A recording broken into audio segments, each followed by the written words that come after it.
Give it a minute in case there's any people that are just coming into the webinar, and then I will kick it off.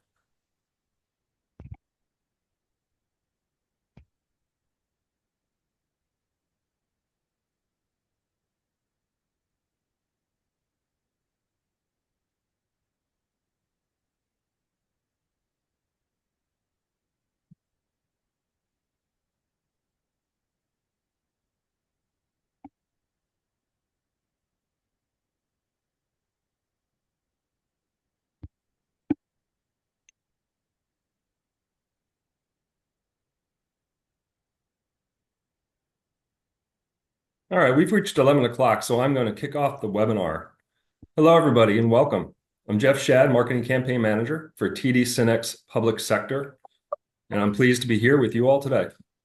As Autodesk's first master government aggregator, TD SYNNEX Public Sector has been working in the public sector for 25 years. We've partnered with Autodesk and a fantastic channel of Autodesk authorized resellers to offer you procurement and technical expertise. This collaboration leverages the strength of each party to provide comprehensive solutions, product expertise, and top-notch procurement services. Thanks for joining us for this webinar, and we're hosting along with CADD Microsystems Autodesk Build for government organizations. Today, we're going to explore how Autodesk Build revolutionizes construction management by connecting data and teams through efficient workflows, enabling you to deliver projects on time and within budget. We'll delve into the capabilities of Autodesk Construction Cloud, from publishing documents to capturing on-site conflicts, managing RFIs and submittals, and more. Discover how to streamline collaboration and enhance project outcomes. Now, allow me to introduce Matt Harraka, Construction Project Practice Manager for CADD Microsystems, who will guide you through today's webinar. Matt? Thanks, Jeff. Welcome, everyone. Again, today is going to be Autodesk Build for Government. I am Matthew Harraka, Practice Manager for Construction here at CADD. I literally just said what we're going to do, but again, the purpose is to learn about Build at a high level. The process is this webinar. We're going to go through what Build is, where it fits in the Autodesk Construction Cloud. We're going to talk about why it's beneficial, and eventually I'm going to walk through and we're going to explore features and workflows in the actual tool. The payoff is at the end of this. You'll have hopefully picked up some new information about tools in the industry and how stakeholders, especially owners, can benefit from requiring their use.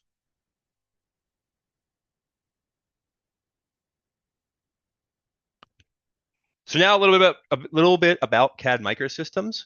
We are a consulting firm specializing in software, training, and professional services, and BIM expertise for commercial and public sector customers in the design, build, and operate industries. We have a team of industry recognized experts, published authors, registered architects, engineers, construction experts, and top rated speakers at Autodesk University and Built. Our customers call us when they want to improve efficiency with their design processes and technology, add new capabilities to win more work, and stay competitive.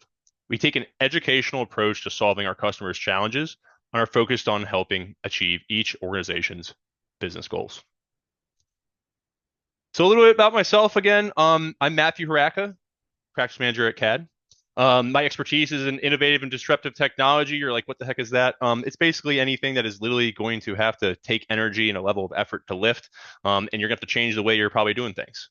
In my past, in the field, I did virtual design and construction.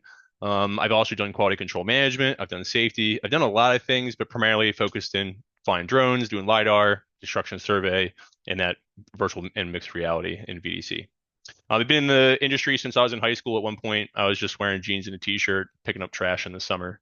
So I've come a long way over the years.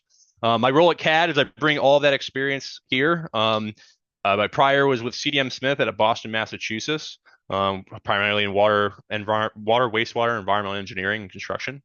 VDC field and office workflows. I bring all that expertise here as well. And like we're talking about today, I'm also an expert in Autodesk Construction Cloud. So that is what we're talking about today. But really, we're talking about today for a couple of reasons, and we're going to ask ourselves why. Why? Because we're facing a lot of challenges in our industry. These are the things you're probably looking at them right now, like, oh yeah, that's definitely a good collection of what we're facing. Raising thin margins, you know that it's becoming harder and harder to make money on a variety of different services in our field, whether it be building, designing, you name it. you have to be paying attention more and more to your budget. Tight schedules, I can't tell you how much faster people want it to happen. I think you all know that as well. So tight deadlines are going to equate to something that we're going to have to face over and over again. It's going to be a hurdle. Siloed information. I think every person on the call, even my team that's here, has to deal with this on a day to day, right? Um, it's probably gotten better in the past couple of years because of tools like we're going to be talking about today in the cloud. But it used to be that you either have to have a login or it would be actually physically in another location. But either way, these challenges we still face when we work with other stakeholders, and so we have to come up with a solution to fix them. Labor shortages. There's less people to go around.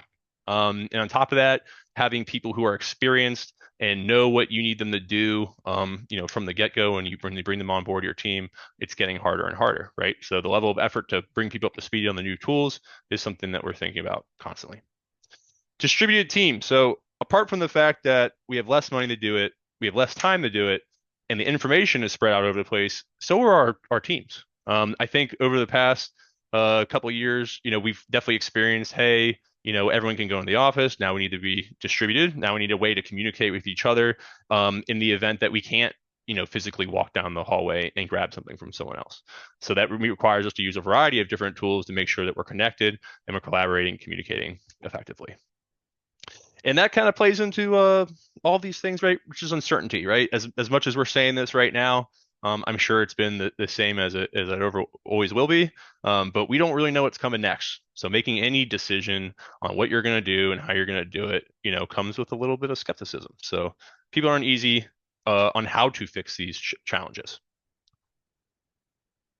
So let's say we're like, all right, we know that these are the problems. What are we going to do to fix them? So essentially, we're going to take what we just saw and we're going to turn it upside down, right? We're going to do the opposite of what we're doing now. So we're going to increase collaboration. That means we're going to get a whole bunch of tools that are going to allow us to actually be connected. We're going to use one single source of truth. If we have separated information and we have 5 different versions of the quote active drawing set, and it's because someone added a different, addition like version 2, date, right? While it may be the same piece of information, they're 2 different files, right? So if one is updated, the other one's not, people won't get the right information. So single source of truth is definitely something that we're going to want moving forward. Connected 2D and 3D experience. So I do understand that a lot of folks are in very varying, I guess, journeys of working and interacting with 3D information. But in general, the difference between 2D and 3D is that although 3D is a geometric representation of something we're going to build, it also has data associated with it, right? Especially as owners become more sophisticated, they want to do digital twin things. They want all of the information they paid for to the designer carried over into operations and maintenance and the building's life cycle, right? So it may be really cool that the design team, the construction team are putting smart sensors all over a building, but what's even more valuable is that the building team can actually leverage the information from the design and construction phases during the building's life cycle. So leveraging those connected experiences. I think this one kind of speaks for itself, but if you're doing all these other things, you bet you your information is going to be more accurate.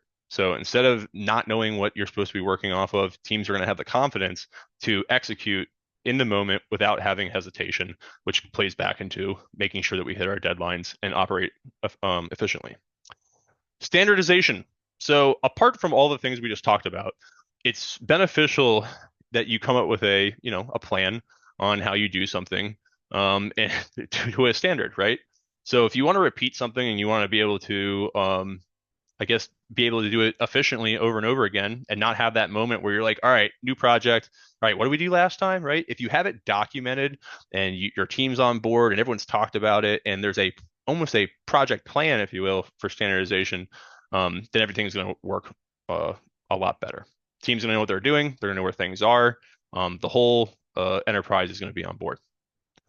And then digitization. I don't think this one needs explanation, but you can't really do the other things if they're still in physical form or they're sitting in someone's office. Someone has to physically go there. I myself, and I'm sure other people here have dealt with the fact in the past, submittals, especially like mock-ups and things like that. There's only one way to get those things. Additionally, we had manila folders and boxes that were delivered to the office, and that's where, submittals and RFIs were, that's how they were received. It does not work if we're going to increase collaboration and the speed of everything if things are still physical. So we're going to need to digitize all of these different processes that we're going to do in our day-to-day to make them more effective. So we're going to finally make the change. We talked about the challenges. We talked about how obviously we need to make a change. So we're going to flip what we're doing. And how do we do that? Well, we are on a webinar today to talk about Autodesk Build. I'm going to set the stage first in that we're going to talk about Autodesk Construction Cloud because Build is a part of Autodesk Construction Cloud.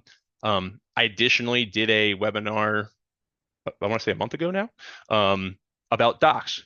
So Docs is the main part of the tool that everything's built on. But I wanted to show this to make sure that you all are not overwhelmed and you also understand where we are in relation to everything else. So to try to make some sense of the Autodesk Construction Cloud, let's look at it from this perspective, right? This cloud has a tool for people to use throughout the project lifecycle. So if you start over on the left and you follow my arrow, that's where things are authored by the design team using Revit, Navis, Civil 3D, AutoCAD.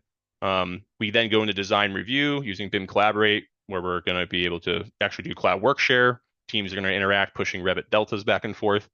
We'll also do clash coordination if it's necessary to make sure we don't encounter actual hard conflicts before we install in the field. Then you move over into assemble, which is model conditioning. That's people taking the model from the designer and adding in the things they need, such as quantification, takeoff, maybe seeing what's been installed versus not installed. Then we move into estimating. So we finally are applying our price and how much it's going to cost to our information. We then bid it out using Building Connected, sending it to the right contractors and subs and the folks we need. And then it leaves us finally in Autodesk Build, right? So we're going to be talking about project management and quality and safety, the field side of this today. It is important to know that this tool also includes a cost management side to it. And then on top of this, everything is built on Docs. So yes, all the other tools also are built on top of the common data environment. But if you look at my awesome boxes I put in here, it's very clear that Autodesk Docs is also a part of Autodesk Build, right? Just so I explain it as well, but if we go on down the life cycle here, the project closeout, and then eventually operations and maintenance using Tandem. So that's where you do digital twin. You are going to have asset tracking, space management. You can even, tie up those sensors as we talked about to be able to see real-time data, for the facilities management team. So that is the Autodesk Construction Cloud, and we're going to be in the tool later. It's just going to be a bunch of web pages, right? And you're going to be like, that's cool, Matt, but I don't understand where the rest of it is. So hopefully this frames it up for you all as we move forward. So talking about Autodesk Build, I just pointed out that it's built on top of document management. So everything that is in the core functionality of what you'd think of in a common data environment, I'm talking like Google Drive, SharePoint, right?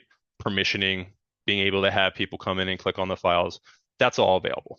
So creating the folders and files, managing that structure, permissioning access to it, having the versions of the files. So if you need to roll back, we can do that. We can share the documents easily with other people. It also includes issue management and reporting at its core. So even if you were just kind of wanting to store something in here, leverage the APIs that Autodesk has created to be able to view 3D models and associate them with other things, you could use Docs at its basic. These tools, some of these, and I'll show them to you when we're in Build, are also in the Build tool tree. So you can use Build, you could also use Docs, but they're going to be very similar. And then Build adds on extra stuff. So just keep in mind, you're getting all of this. If you saw the Docs webinar previously, know that all of those things are also included in what we're talking about today, although I will not jump back into Docs to show that because it's a Build webinar. So talking about Build, I'm going to show you those things, and then in addition, what Build brings to the table, which is sheet management, which is a lot different than files. It's actually the active, air quotes, active drawing set. So we'll check that out and how it's efficient and how we can manage that for teams to use. Form completion, the aspect of going out in the field, taking what would have been a paper document and then filling information out on it, right? A lot of different tasks, I guess hats, roles, are going to be filling out forms, mainly safety, quality, the punch list, commissioning. I guess those are both the same thing. I mean, they roles in the activity hazard analysis, hole watch, hydrostatic testing, uh, I don't know, even soil testing, pour cards. You name it, we can digitize it and you can get information on it and store it in the system. The photo gallery. So unlike Docs, that is a file system, the photo gallery is actually for the photos, right? And we'll be able to make references to them and associations to them, as well as have some cool artificial thing or AI things that the tool will do for it. RFIs and submittals. I know it's just two keywords sitting there. It's a very important thing. That's majority of the reason we're using a tool like this is to keep track of things that involve a lot of stakeholders. So RFIs and submittals are absolutely included in this. Along with that is all the communication that goes around that, which is usually the meetings that we have to talk about them, as well as emails that we send back and forth to each other, right? So instead of having those things be in a silo, I'm falling back to my challenges now. We are going to not do that in a silo, and we're going to have them inside the tool here. Additionally, schedule sharing and collaborative updating, as well as asset management. So the schedule is just important. How we are on the project timeline, what's been completed, what's delayed, what is percentage of completion. All those things can be updated by the field of the project team and sent to the scheduler, which we're going to talk about. In asset management, I like to point out, and I put it in there, project related asset management, right? It is a asset management. You hear that, right? You start thinking facilities management and keeping track of, possibly furniture. But in this context, it's about the construction team and probably the quality team at that point, making sure that pieces of material that are delivered to site are maintained properly, installed properly, and that the facilities and building team have a main point to go to find out all that information. So I put this on here because I know this is being recorded, and after today, if someone's watching this, they can always just pause right here and see the key things. This is just the long version of what I just pointed out. I underlined at the top all of document management. So you do get docs with this. It's going to do the main core of what you think about when you want to have a tool like this for folks to use. Additionally, it's also going to control access to your sheets and specifications, manage the issues, forms, and photos, RFIs and submittals. I touched on those. We're going to go deep into that. Facilitate the meetings. So all of your meetings are going to get run in here. You're going to associate your email with that. Your schedule's going in here. You're going to maintain all of your quality deliverables using that asset management tool. And then we're going to automate all this out to reporting. And I don't want to leave here without pointing out that this tool does include a cost management side to it, which allows you to upload your budgets, maintain contracts, perform change orders, issue pay apps, and it does allow doing forecasting based on the information that you input to it. But today we are focusing on project and field management. So I'm going to go ahead and move into the demo. So I need to pull my awesome slide. I'm going to say it's a slide. My web page over here. Can you all see my screen?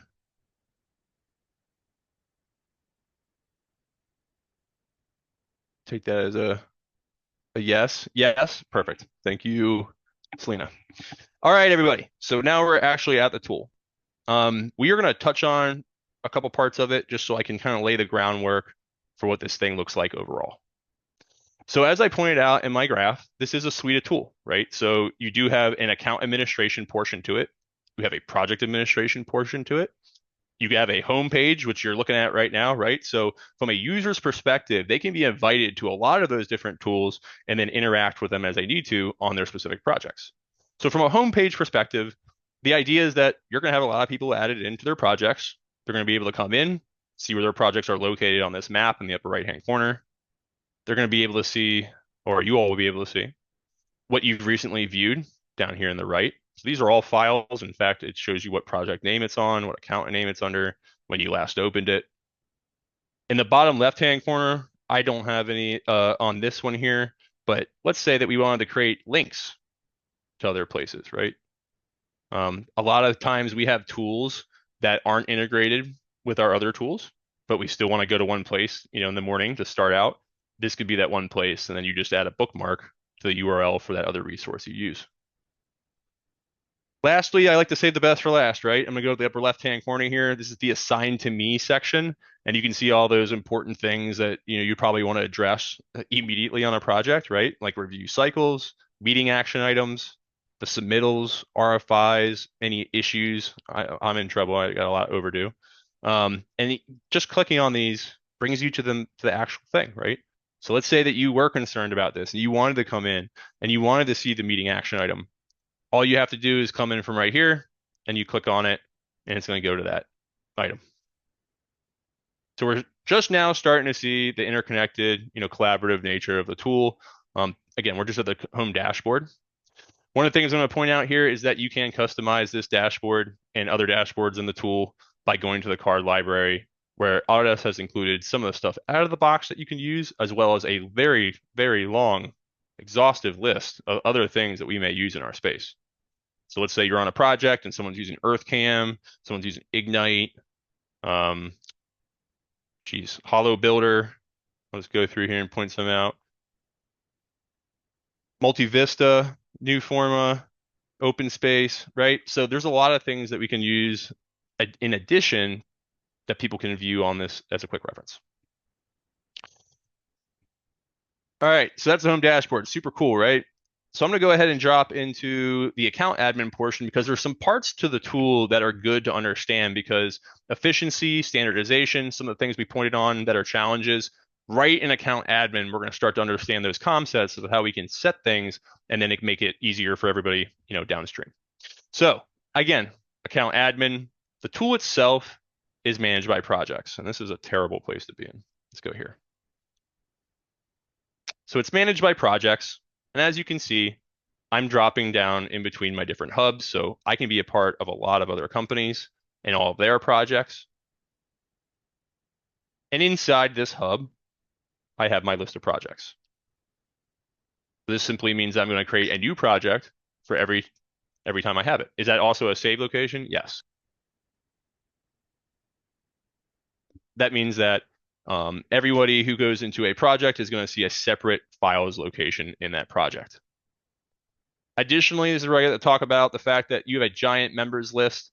This is exhaustive. This is where you're going to also give out seats to people. It's also where I get to point out that this tool also allows you to bring your own license, BYOL, not BYOB, bring your own license to this tool.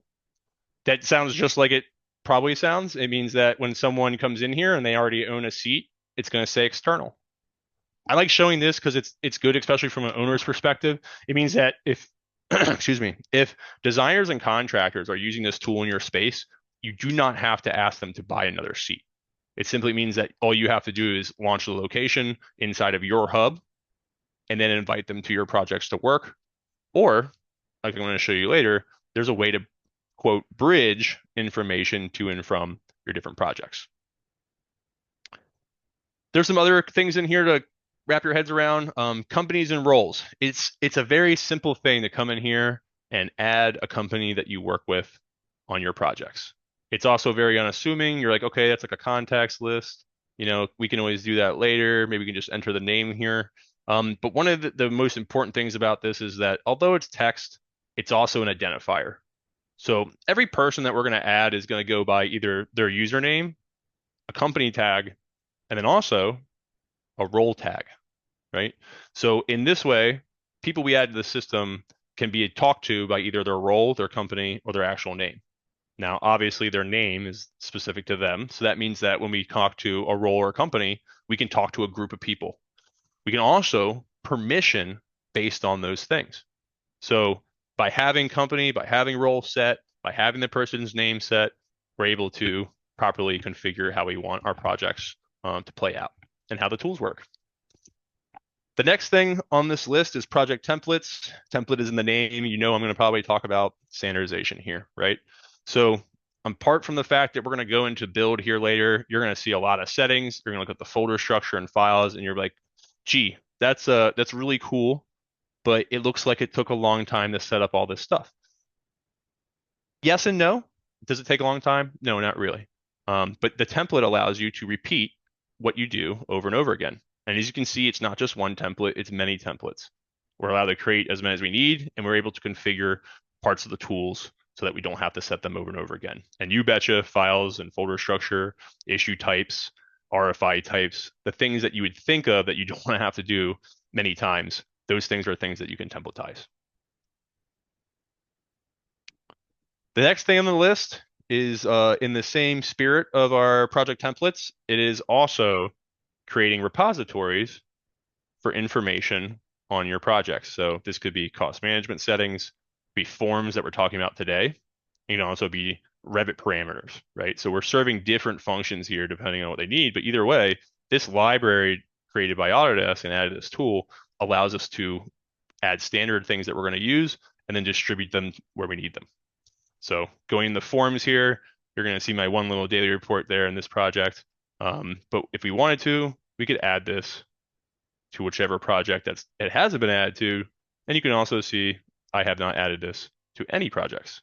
So like we do in our industry, things happen on projects where the form we used before is no longer valid, and now we need to make a new one, and we also want to use it on all of our projects retrospectively. You'd send it right from here. So the tool has the features that you would logically think that you probably need in your day-to-day to create those efficient workflows. The other things they have in here is the apps. So different from what you saw in Insight is this. This is going to allow for you to actually create an integration between the two. This is going to be a little bit different. So like if I come in here and I look at, say, drone deploy here, it's going to show me what it can do, as well as any details about what it's needed to actually install it. There's two other things on the list. I'm not going to get crazy into them, but custom integrations, we have a bunch because we are developers for both Autodesk and customers. So if you had a custom integration, we would have them here and it'd be active and running. Your project settings. And then something to point out is BIM 360. So if you are familiar with BIM 360, it's I would say the legacy or previous iteration of what Autodesk created for a tool like this. This tool obviously is the bringing the brought together features of PlanGrid and BIM 360. If anything, this is the best of both those tools in one. So that is account admin. We have a whole level here where we're managing all of our projects, the people on the projects, the information about them, maybe some standardization as far as the project template, and then the forms and other things that people will use on them. So at this point, let's go ahead and jump down into an actual project. So I'm going to go to my projects tab. I'm going to roll down here to my, oh, that's why. I'm going to go to my other hub, and then I'm going to roll down to my project that I like to use, called the CAD Unified Platform Demonstration Project. And at this level, we've now loaded a project admin page. So this won't take long to go through. It's similar to account admin, except project admin are going to be the divider between someone who's more of a high level process versus someone who's like a project manager at the field level. Having these different levels of, I'd say authority or people looking over the project. This way, an account admin can make sure that the project's created, the people are in the account, and a project admin can do things that are more of the workflow project-related tasks. They're going to define things that they would know more than an IT person. So project admin can now come in. They can add members to their own project. That BYOL feature is going to come into play because if someone already has a license, they can add them from right here, and they do not need to ask an account admin. In general, project admin can have the same features as an account admin by turning on certain settings. So different levels of control based on what you all need. The companies tab is here as well. Let's say that we need to add a company here. We could add one that's not in there, or we can add one that has already been added, right? So back at the account admin page, I went over how adding that would probably be valuable. 100% it is valuable. This is where I get to talk about, finally, some features instead of account admin stuff. Thank you for bearing with me. The bridge. So we get to first talk about a feature here, which is the note that you have shared information between two hubs. The bridge itself is sharing of information, kind of like you would send to somebody else, except you can automate folders or files coming from from one place to another target place. What I mean by that is most of the time we'll get in situations, especially in the design phase, where architects and engineers, right, want to, or even contractors, right, they want to work in their folder structure, but you want to have them send information to you and you want to keep your folder structure. This bridge tool is going to allow you to share that information exactly like that and stick it inside of your hub. It's automated. But the stipulation is that you have permissions to the place you want to send it. So you can come in here and send an invite. I would probably think that more often than not, you'd have a conversation about the fact that you're going to bridge this ahead of time. So maybe an invite wouldn't happen, but either way, this is here for you all to use. A new feature that was added recently is activity. It's an activity log. So if you want to be able to keep track of what people viewed, what they opened, what even down to when they submitted something, I mean, it's reaching. So the task of, or I don't say task, but the fact of saying, hey, did you upload that? Now you can come in here and see if someone uploaded it. Notifications. I have heard many times how many times a system or a tool will send out a notification based on an action. Our tool has a lot of actions. That means that you could potentially get a lot of notifications. In the event that you have people on your project or in your team that are like, I just don't want to receive these, you can complete an entire opt-out group for never, or you could just come in and turn these off as you need to, right? Most of these are going to have instantly, hourly, daily, or never. So you and your teams can decide on how you get notifications. I can see why someone would want to opt out, but I can also see why having those instant, notifications that something has happened would be extremely valuable. Likewise, people can also create Outlook rules. But either way, this notification system's here for you all to use as you need.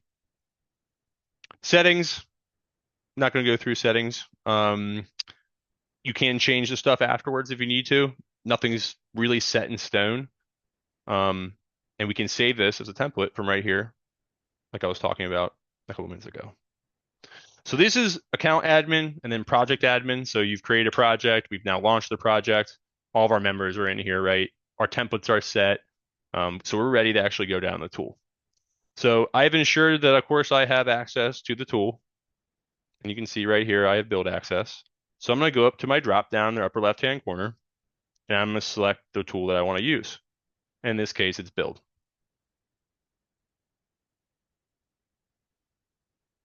So this is it. We are finally at Autodesk Build. It also has its own homepage that you're probably noticing right now. This information, unlike the homepage that you saw before, is just for this project, obviously. It's going to be comprised of the information that has been input on the project. So this means that your quick links, these are things that are going to go right back to the quick link for sheets or for members. The site weather is the site weather. It's driven by the settings tab that we just looked at. While there's not much to show you inside of there, it's also important to know that what we put inside of there is used by the system. It's not just something that you're going to enter that people can refer back to. The tool is actually going to know this and triangulate your position in a variety of different instances over top of where that address is. On the right-hand side, we have recent activity. I think if you use social media in the past, was 20, 15 years now, you should be familiar with what an activity feed is. This one's going to show you what issues you have in Sheets. If I scroll down here, kind of like what you saw as the items box on the homepage, we also have a work status. So things that have been posted inside of here, based on your permissions, you're going to see everything or nothing, right? I being a project admin with a lot of permissions and seeing everything that's happening on my project. So I'm able to jump into these if I need to, just by clicking on them. I've touched on the bridge already. I showed you the tab at project admin. Here it is again, right? So the same thing we saw at project admin about the bridge is the same thing we're looking at right now on our home dashboard. And we're able to see what's been outgoing as well as incoming. So let's say I'm on like a model coordination project and I'm working with the VDC team. I'd be able to see when that bridge sent me something, prior to even going in there. All right, so that is the home page. Let's keep on moving down here. We'll talk about Sheets. So sheets is not the same as files, but at the same time, you're probably like, all right, well, but isn't like a sheet something that we'd probably store in the files? It is. Let's talk about how we get sheets. Normally, we get sheets by either a giant PDF package or they're already in the RBT file, right? Because our sheets are normally authored by the designer. Designers usually using AutoCAD or Revit. Revit is going to allow you to have sheets based on views of your model, right? And so if the sheets are set to publish in an RVT file, then when you upload the RVT, it'll do that for you. Likewise, if we use PDFs, it's going to run OCR or optical character recognition to read what's on the page to extract actual sheet by sheet. So this whole process here, I'm not going to go through it, obviously, because of time, but we upload our file, we apply the right information to it, and at the end of the process, we get this super easy to navigate collection of sheets one by one, right? So what does that allow us to do? It allows us to go in and actually manage page by page. Anyone who's gone through drawings before is going to know that they went in and let's say it's like a 300 page drawing package. It's going to start scrolling for the right page, right? We can talk about adding bookmarks and all the other things that you could probably do with the PDF, but at the end of the day, just uploading it into the tool here and it doing it for you is super easy, right? So now imagine a user comes in, like I need to see A403. It's right there in the list. And here they are looking at that drawing. Now that we're looking at drawings for a little bit, let's go over just kind of like what's in the user interface here. You're probably used other common data environments before. We've talked about the fact, yeah, they've existed in our space. A lot of us have moved on, into or away from siloed information into things that everybody can access. And this is one of them, right? So instead of just storing it in here, you're also going to be able to view and interact with your information. So we talked about the fact that there is version control. So if I wanted to roll back to another version of this, I'll just come up here to the left-hand corner and change that. I have the ability to sort through what markups I have on the page, maybe what issues I have on a page, which I have none, what locations have been tagged, and even what assets. And you can see someone tag these openings here as doors on the drawing. So let's make some changes here. Let's go ahead and add an issue. But let's start with the markup. So apart from those things that are on the left-hand side for navigating it, what I really want to show you is the ability to actually come in here and make markups, clouds, etc. Right? These are normal things that you do in your day-to-day. You're probably like, that's cool, Matt. I think the reason that I really come in here is to start to tell the story of how we tie all these things together, right? I can make these markups private or published. That means that somebody can use this for their own little notes or like the red line set. But the value in this thing is really making ties for markups, and I'll show you here in a second, issues to references, right? So markups usually have to do because we're trying to add context to something we're going to communicate to somebody else. In that manner, we're able to take this markup and associate it with, as you see here, a few things that are really valuable, and we definitely create markups in those workflows. I know for a fact we put clouds around things on pages and then send them off in RFIs. In the past, that would have been a detached drawing, siloed information, right? Now we do not have to do that. So the next evolution from the markup is like, all right, so we need something that's we can track, we can manage it. It goes on a log, we can report it, everyone can point at it, right? So that's an issue. So let's say you had a markup, it's kind of a potential thing. Maybe you just went straight for the issue. You're like, this is what we do as a team, right? It's an observation. You could come in here and place that wherever you need to.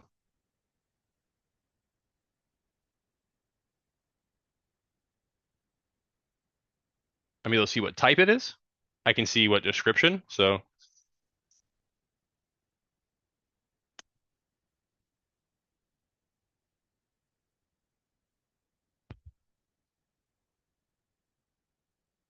I'm able to assign it to someone.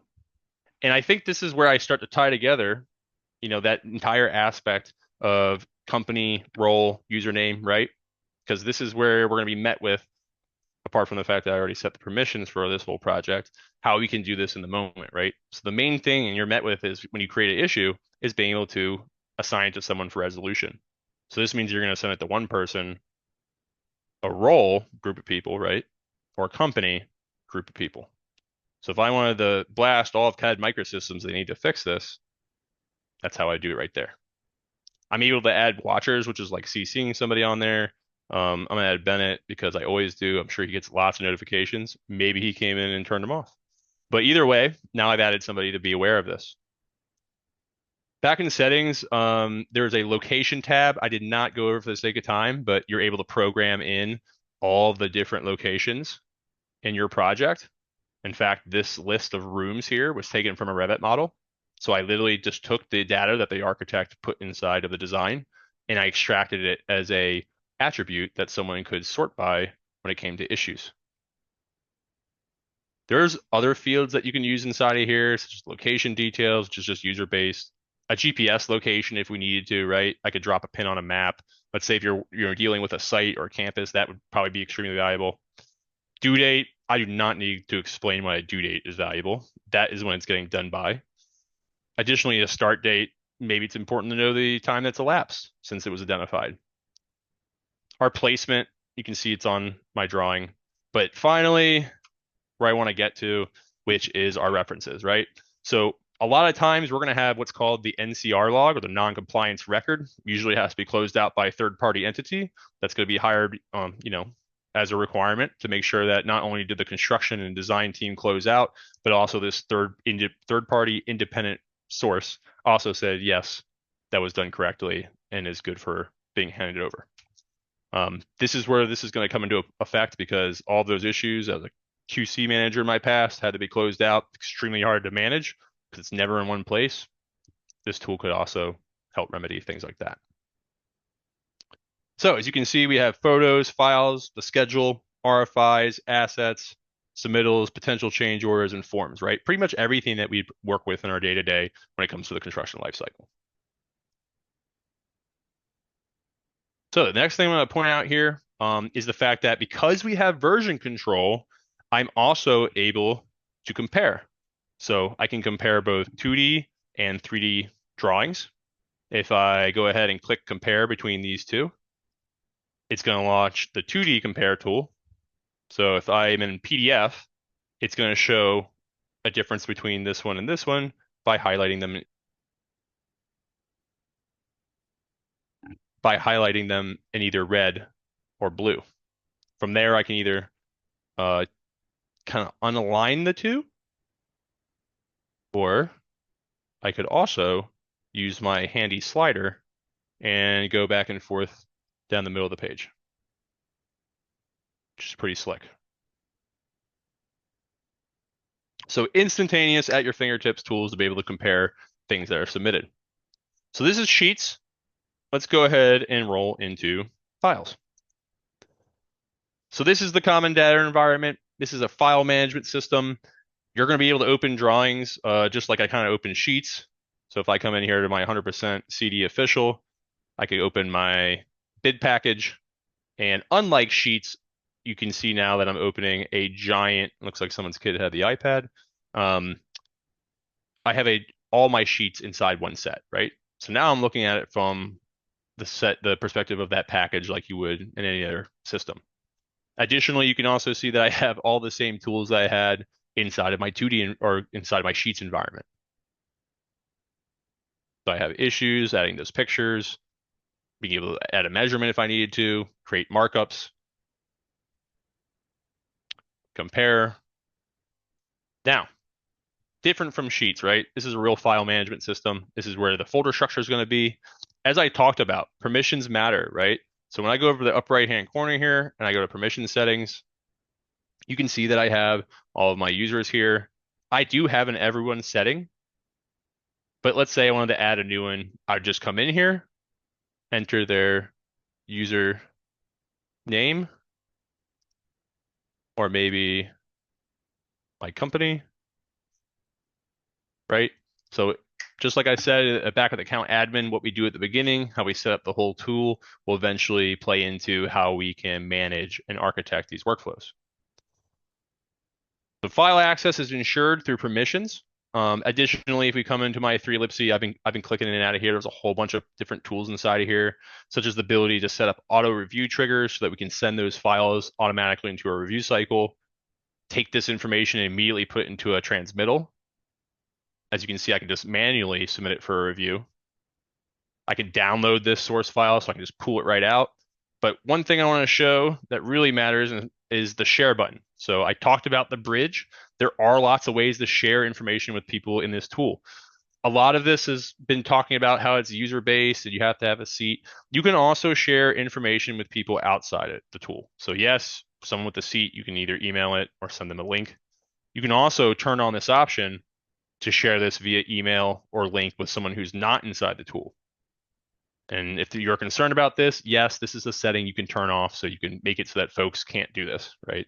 And then lastly is my bridge. So right in the tree right here, if you're going to share a file, it presents you with those three options. So you have like the basic one, someone in on the team, somebody who's not, necessarily on the team, not in the hub, and then the high end, we need to automate information from one folder system to the other option. So either way, though, it's not an overly complicated thing to do. It's right here when you wanted to share your file.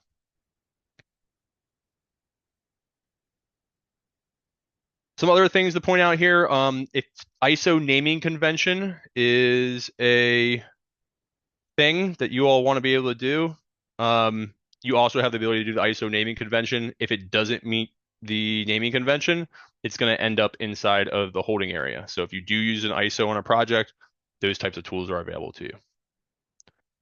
I'm going to move on to specifications here. Like Sheets, if you wanted to run optical character recognition on a spec package, it is going to do almost the exact same thing that the Sheets tool does. It's going to pull it in, you're going to apply a version set, you're going to give it some details, and it's going to ask you to review and confirm that what it read is exactly what you want to have inside of your spec tool. So at the end of that whole process, you're going to end up having this very nice and neat, condensed, easy to review spec catalog. I like to come in here and show this because as quality control manager, I would have 3 giant volumes of paper that was the spec catalog. And you betcha, I would go to look up where it was in the manual at first, and then usually would have to switch between a different binder. So here, instead, I just go to search. I can even put in the content that I'm looking for. I can actually sort by the code, or even the version set, or even the issuance date. So team will be able to spend less time searching for things by using this tool. All right, I pointed out that we can create issues. I also pointed out that this thing, all those issues are going to roll into the issue log. This is the issue log. So apart from the fact that you're creating issues on drawings, you're also creating it on models. You're able to also come in here and see all the issues that have been created. This means that I'm going to be able to sort and filter by a variety of attributes, right? So I can do it by category, I can do it by type, I can do it by status, by location, right? Any of these things, I can export this out and create a report based on it. I pointed out GPS location as something you can use. I think it's the coolest thing in the world, especially if you're going to be managing a campus. So coming in here and placing those issues where they are, extremely beneficial.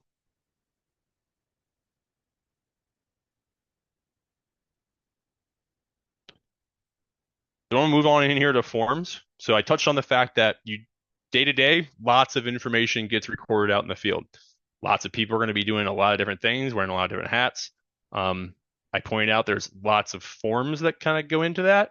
So let's say that we want to be able to have our template catalog here, having our daily reports or delivery management, equipment form, our daily safety inspection, right? All of these templates are going to live here. They're also going to live back in your library, and they're going to be able to pull these and fill them out. I like to point out that the forms are extremely valuable from the perspective that if you're in a daily report and you want to be able to actually get somebody to force them to respond to something, we can absolutely do that. So by going into we're going to go to a template here. So by going into a template and creating one and creating that template from scratch,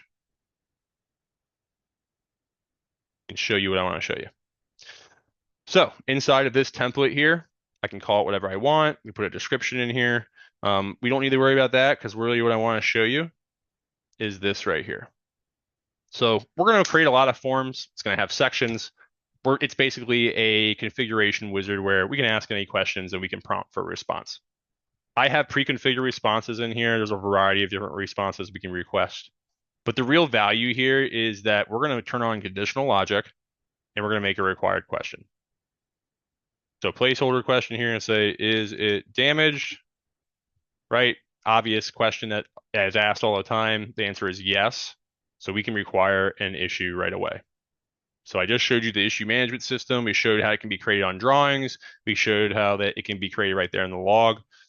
Additionally, issues are going to come out of your forms, right?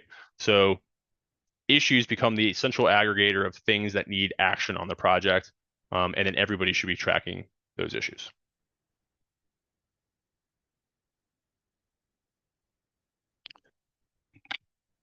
Next up here is the photo module. You're probably like, that's great, Matt.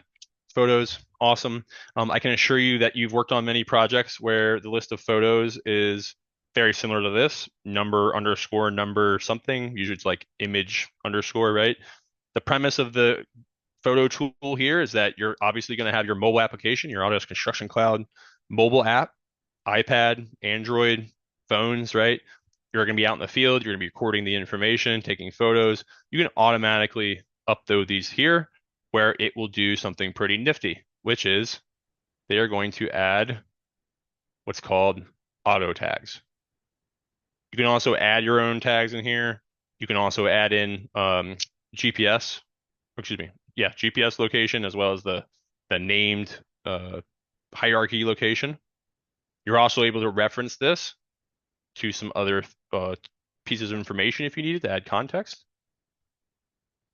But in general, it's going to help the team be able to use these in a better nature than we were before, where they're just sitting on an SD card. So photo gallery, able to do a little bit more than what you do just doing the SD card thing. So next two things I have up here are RFIs and submittals. RFIs are, I'd say, and submittals are the bread and butter of what we have on every single project. We're going to have to deal with these. We're going to have to manage them. The RFI system does exactly that. Apart from the fact that if I go in here and click on one, you're going to see the typical things such as ball and court, who's responsible for what, the general information about the RFI, who has it currently. My favorite thing in the world, references, right? Especially RFIs are going to have to do with everything on the project. And then an activity log. So everything you probably think about is in the RFI. As far as the, I guess, challenge of setting it up, not challenging at all by just going to the settings. And I like to show these because these are usually the ones that people, get the fear about. Super simple to set up. We're going to end up slotting either a user role or company as one of these roles. So in a workflow where someone creates the RFI, someone manages the RFI, and then someone reviews it, we're going to give somebody that HAP so they can follow that sequential process. So RFIs, extremely easy to use, has what you definitely need in the RFI process. Likewise with submittals, similar thing as well, except less less settings that have to set. In fact, the only thing you have to set in here is just to be a submittal manager. Submittal manager is responsible for uploading those said submittals by either creating them one at a time or uploading them via Excel or AutoSpec. Once they're inside of here, very much like our sheets, like our RFIs, they're going to be one line at a time. If I go in here and click on this, I'm going to have assigned it to the responsible contractor, to which they will now be responsible for submitting that information. I can see who has that ball in court. I can actually go in here and click submit. And I don't have anything in this one. But we can open up a whole separate tab that is going to actually have the information in it, and it will allow us to review it right here. We do not have to download another PDF, or excuse me, we do not have to download the file and then upload it into our PDF editor. Of course, that's probably going to be a really fan favorite of people, is to actually go in here and download that, especially when you're using Bluebeam or Adobe. Those things definitely come into play. So I just want to bring that up here and show you all that In fact, yes, you are able to do that. So if I came in here and I click review, I can make another copy of that drawing, or I can just click on that drawing. But really what I want to show you is that it does have its own portlet, and we do not have to download that drawing if you don't want to.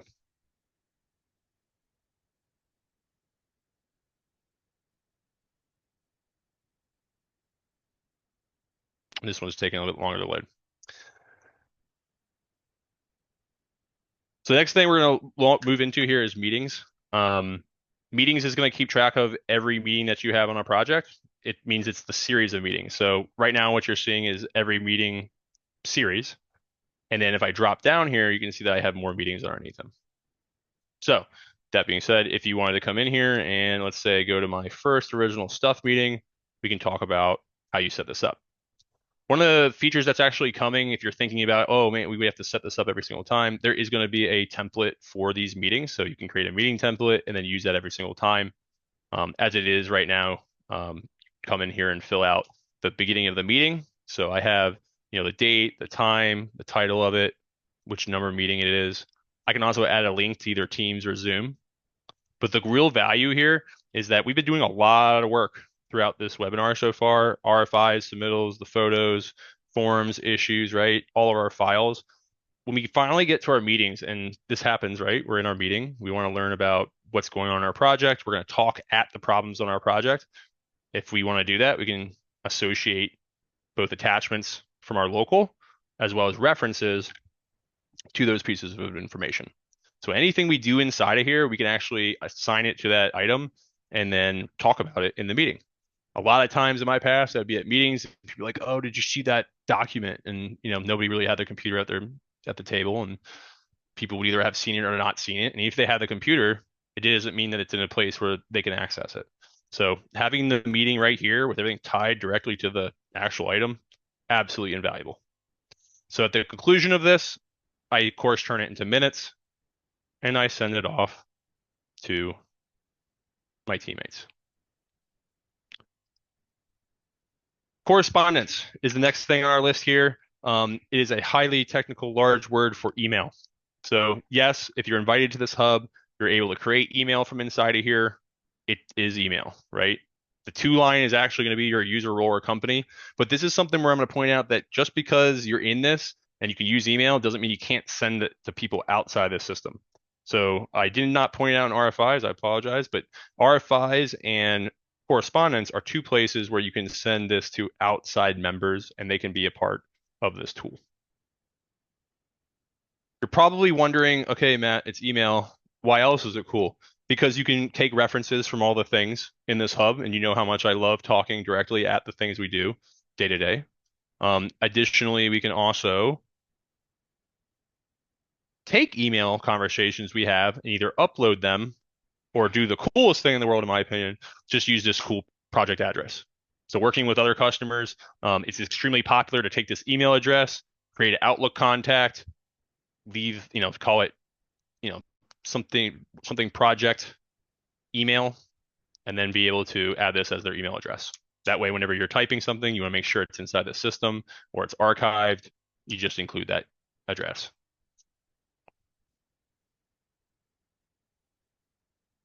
We're coming down to the end here. I'm trying my best to manage time here. We have schedule, assets, and reports. So schedule, you're probably thinking, okay, is this a schedule authoring tool? I think the main point to point out here is that this is a schedule tracking and review tool. Additionally, we can add suggestions to the scheduler on how to modify that schedule. So if I come in here and I actually click on my schedule, I can see the schedule. It's going to keep track of versions for it for me. So I can see the differences between the two schedules if I need to. But the main point here of getting to this tool is that you have a schedule. You can also suggest to people what the changes are. This takes place at that whole meeting on site where the leaders would come on, the schedule would come on, they would update the entire schedule with the tasks. The idea here now is that from a remote location with our distributed teams and everything, right? We don't have to spend time getting to where people physically are. In fact, the people in the field can come in and they can literally say like the foredecking, took longer, right? I can also change the percentage that's supposed to be, right? So once I do that, it does not make a change to the schedule. We do not want that, right? Imagine if everyone was changing the schedule all the time. Not good. What we do want is that people can make a suggestion to this, as I did, and then that scheduler would come in and approve those things and then update the schedule. So through that workflow, we're able to manage our schedule, control our schedule, but also get inputs as to what's actually going on site.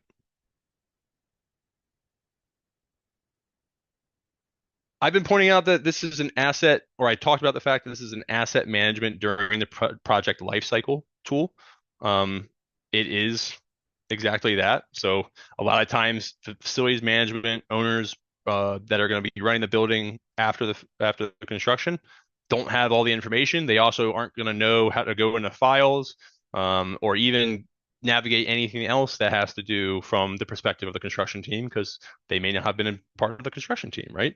So instead, they're probably going to come in here and search, right? They're also going to filter. That is what this tool is supposed to do. It's supposed to make a logical place where you can create an aggregation of information for that. So if I go in equipment here and I see air handling unit, right? I do not have any of these here. Let's say maybe I go to my doors. I have a list of every doors that came from a Revit model. Additionally, if I went to concrete here, those are also Revit model floors. These, it looks like someone just literally put in the interior CMU walls, right? So if I click on one of these, it tells me a bunch of different pieces of information. One is the status, right? So everything that's installed on a job has a different status. We want to know what status that specific item is in. Additionally, we may want to know what location it's at or even a barcode so that we can scan it out in the field and quickly update information about it. So a lot of times people deliver stuff to sites. I can tell you right now that we had lots and lots of pumps delivered to site. No one ever maintains them while they're on the skids in the yard. We go to install them and turn them online, and they're seized, right? Because they've rusted on the interior and they can't rotate. So maintaining assets during the construction life cycle, extremely valuable. Also extremely valuable to take all that information and give it back to the facilities team when they need it. So if you think about it that way, this is a library that the construction and design team will create for the building owner. Lastly on my list here is reports. All the information we just talked is able to be extracted. So let's say I wanted to create a report here based on my assigned items, my forms, issues, RFIs, the schedule, submittal, right? And this is the report system inside of Build. So if you're using cost management, there's a whole list of reports you can pull out for cost management. But either way, I like to tell a story that issue management, let's say we're just looking at it from that perspective, I'd have to go around the site, get updates from everybody on my Word document or Excel document. I have to physically write that in, and then they would finally have the updates of what happened, right? And then I would send it out to everybody. Instead of doing that, we are just going to come in here. We're going to create a template for our issues, and we're going to schedule that report.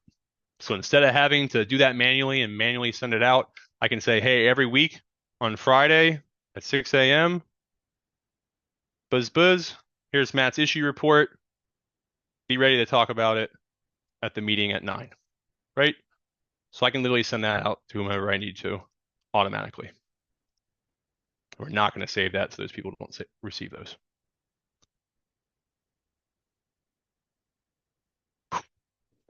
All right. I'm going to take a pause here, Jeff. Excellent. Thank you so much, Matt. That was an You're welcome. excellent job. We really enjoyed that. In the interest of time, we are going to skip questions. However, if you do have a question you would like to ask, please include your email with it, and we'll make sure that Matt addresses that. We'll follow up with you after the webinar. Thanks so much. That includes our webinar today. Have a great day. Bye-bye.